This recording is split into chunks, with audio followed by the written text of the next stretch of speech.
ये भाई बहनों, आज की रोटी की हर सदस्य व्यक्तियों के लिए यीशु ख्रिस्तांची मधुर नावाचे सप्रेम नमस्कार। आज की दिनांक 28 नोव्हेंबर 2025 शुक्रवार। उठण्याची वेळ आली आहे।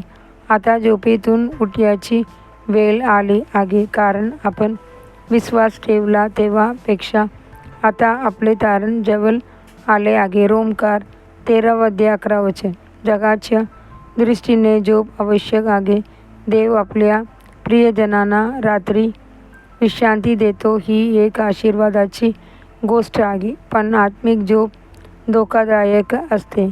कालाचे पान न ठेवता निष्काळजी राहणे ही आत्मिक झोप विनाशकारक ठरते। आत्मिक जागरूकता आणि प्रकृती अत्यावश्यक आहे।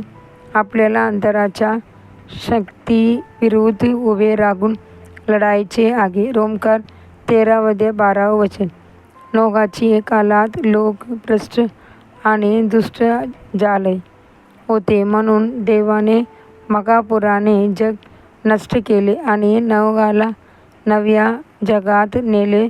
पण नोगा द्राक्षरस पिऊन मदभी झाला आणि आपल्या तंबूमध्ये उघडा पडला। उत्पत्ती 9:21 अरे नोआ, मदाने झोपलेला तू तुझ्या नशेतून का उठत नाहीत? स्वतःला जगण्यासाठी, आत्मिक वस्त्र राखण्यासाठी का उठत नाहीस? आपल्या परिवाराला सापापासून वाचवण्यासाठी हा उभा राहत नाहीस? त्यांचे निष्काळजीपणामुळे का आणि त्यांची संधी साबित झाली? हे किती दुःखद आहे।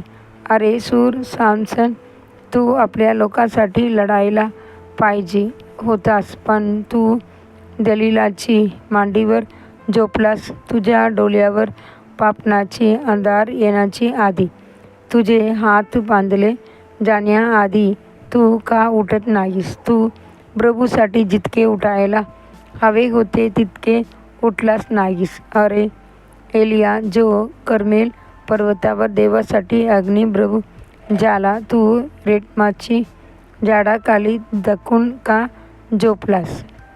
एजेबेलच्या आत्मेविरुद्ध उभे राहण्याऐवजी तू का पळतोस? अजून तुझे कार्य अर्पण आहे। तुला अनेकांना अभिषेक करायचे आहे। तुझेच इतर एलिया उभे करणार आहेस, मग तू झोपत कसा राहू शकतेस? अरे योना, तुझ्या आजूबाजूला लाखो आत्मा नाशकडे जात असताना तू पोपळाच्या झाडाखाली कसा झोपतोस? अजून कितीकियाना तारणाची संदेश एकमेकाची आहे। प्रिय देवाची लेकरांनो, तुमचे बोलवणे उदाप पूर्ण झालेले नाही। तुमची प्रवास अजून लांब आहे। बरेच लोक तुमची हाताची, अभिषेकाची आणि प्रोत्साहनाची वाट पाहत आहेत। आत्मिक झोप परवडणारी नाही। उठा आणि प्रभूसाठी तेजने चमका। चिंतनासाठी वचन।